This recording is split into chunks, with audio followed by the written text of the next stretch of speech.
Hello, guys and gals. JD here, and welcome to today's topic esports, its history, current trend, and possible future. This will be a very short video for such a topic, but I will try to condense as much information as possible so everyone, especially those unfamiliar with esports, could get at least the gist of it. So, what is esports and when did it start? Esports, or electronic sports, are organized competitive video gaming setups in which tournaments or leagues are held for a cash prize. It's the same with traditional sports in the sense that top level athletes compete to see who's best in a sport or game. It's a billion-dollar industry with certain championships being watched live by millions of people as numerous major media networks such as ESPN, TBS, Sci-Fi, etc. broadcast those esports events.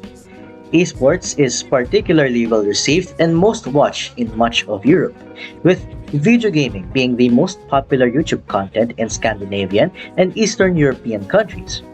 And additionally, in the US, there are over 600 colleges and universities with varsity esports teams that also offer scholarships for esports, which is pretty unbelievable to say the least. With a lot more high schools partnering with Play VS to bring esports to them, which again is kind of unbelievable, especially in this country of ours. However, perhaps none of this would have been possible if South Korea didn't have its own gaming culture and actually popularized esports as a whole. So there are there are lots and lots of video games from different genres being used for various competitions. Some examples are Dota 2, CSGO, League of Legends, Fortnite, Tekken, StarCraft 2, and many more. They cater to a variety of audiences, but all the same, people love to compete and lots more like to see players beat each other up in complex ways. In game, of course. That's not all. With over 215 million esports enthusiasts worldwide, numerous major competitions of the biggest esports games, such as what's listed above, get quickly filled with adoring fans. And just like traditional sports, many are constantly hyped up for the matches and get emotional when their favorite team wins.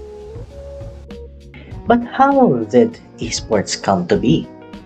Well, according to Large, it all started with the creation of the first digital computer game titled Space War in 1962, where two players faced off against each other with their own spaceships. However, it would be a decade later when the first esports tournament happened when the Intergalactic Space War Olympics was held at Stanford University, with the winner receiving a year's subscription to the magazine Rolling Stones. If you are familiar with that, please let me know. In 1980, the first major esports tournament, called the 1980 Space Invaders Championships, happened as thousands of gamers competed to win a version of asteroids. In 1983, Walter Day, who founded the first referee service for the video games, also founded the US National Video Team, the first pro player team to be formed in the world. In that same year, he also held the North American Video Game Challenge, which was the first video game masters tournament in the United States. With all these achievements, he could be said to be one of the pioneers of esports. From that day on, esports would continue to grow into the juggernaut industry it is today, with millions of fans and professional players alike being engaged and having fun with their video games. All of that being said, what more can we expect from this somewhat old industry? Well, for growth, it is estimated for the market to increase at a compound annual growth rate of 21.81% between 2022 and 2027.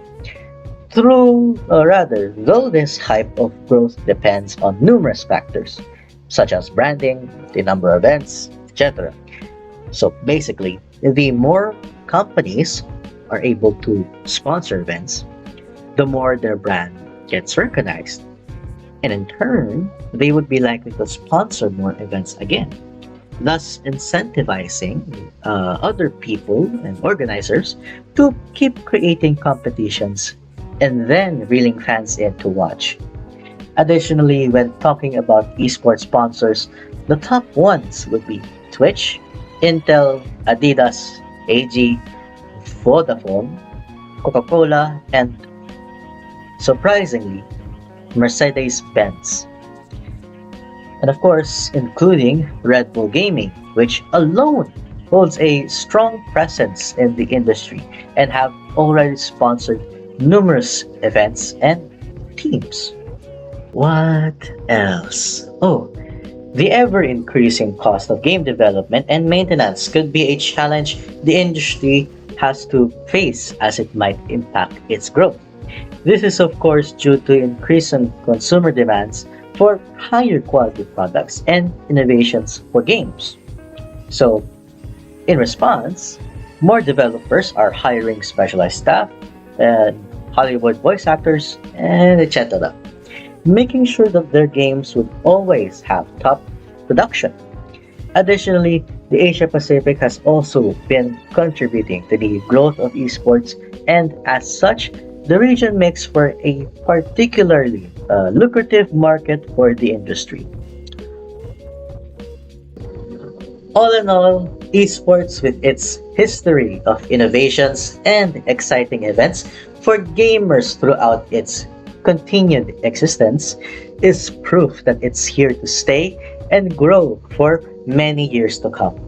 Everything for the entertainment/enjoyment of every gamer out there. And of course, for the pros who want to compete and see who's the best. That would be all. Thank you for listening, and I see you in the next video. Goodbye.